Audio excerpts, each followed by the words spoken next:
बबुआ के भाग जागल हो ललना लाल होइए गुंडवा के दीपक मनवा में आस लागल हो ललना लाल होइए गुंडवा के दीपक मनवा में आस लागल हो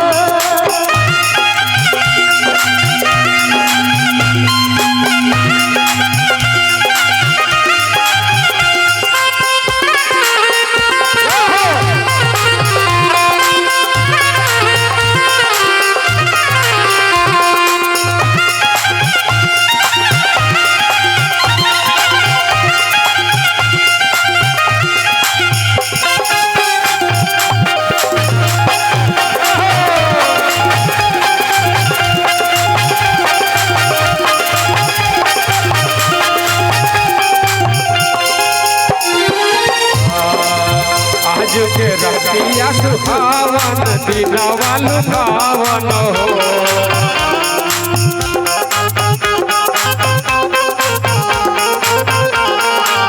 आज के रतिया सुहावन दिनवा लुभावन हो ललना लाल होई है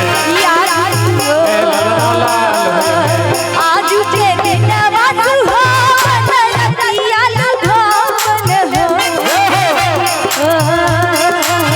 आज के दिनवा सुहावन रतिया लुभावन हो ललना लाल होइए कभी कभी ललना लाल होइए दिलवा के दिलवा में आस लागल हो ललना लाल होइए दिलवा के दिलवा में